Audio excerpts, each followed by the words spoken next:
While studying at the local DAV school in Lahore in 1916, young Bhagat Singh came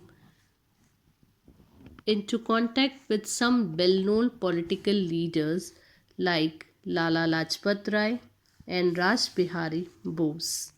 Now, while studying at the school, young Bhagat Singh came into contact with the very well known political leaders because his father and uncle were already founded the Gadar party. So, definitely, they wanted to throw out British rule from India. So it was in their family. It was in his veins from the childhood itself. The feeling of freedom. Okay, that Britishers should not be there. We have to throw out Britisher from our country. So he came into contact with Lala Lajpat Rai and Raj Bihari Bose. Punjab was politically very charged in those days. Already, Punjab is very much famous for all the things. From olden time, it was there that they were politically also they were very much famous, charged that days. In 1919, when Jallianwala Bagh massacre took place, you all know about Jallianwala Bagh massacre.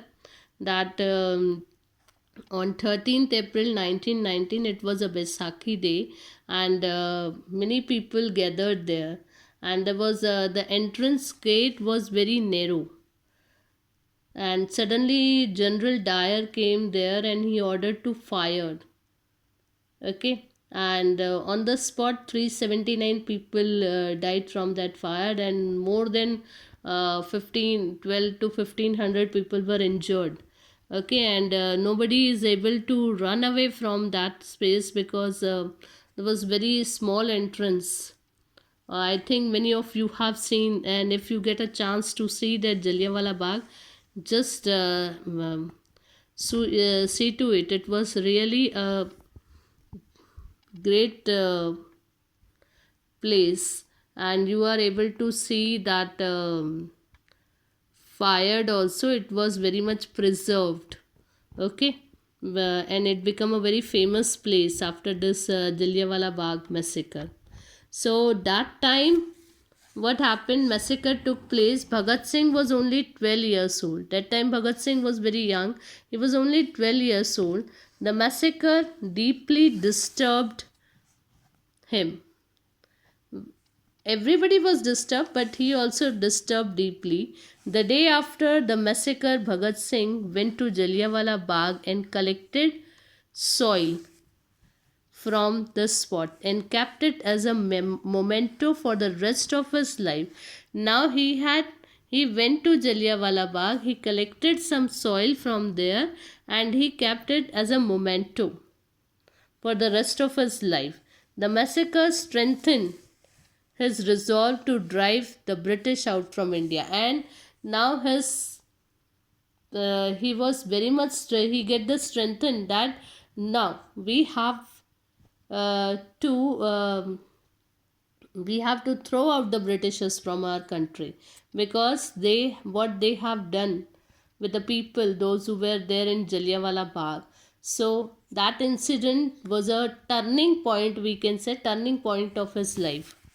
In response to Mahatma Gandhi's call for non cooperation against British rule in 1921, you all know that Gandhiji's way of fighting was non cooperation, non violence. Nobody will fight like this. The way of Gandhiji was different as comparison to revolutionary. So, in response to Mahatma Gandhi's call for non cooperation movement, non cooperation against British rule in 1921, Bhagat Singh left his school and actively participated in the movement.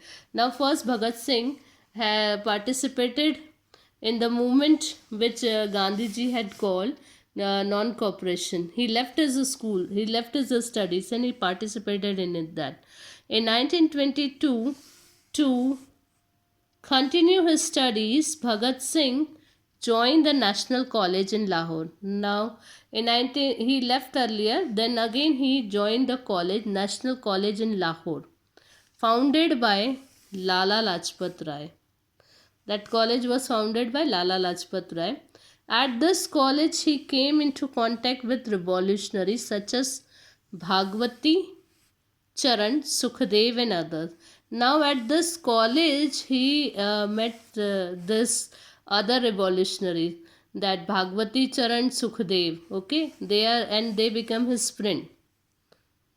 Okay, so in 1922, he continued his study and he joined the National College in Lahore, and that was founded by Lala Lajpat Rai. Okay.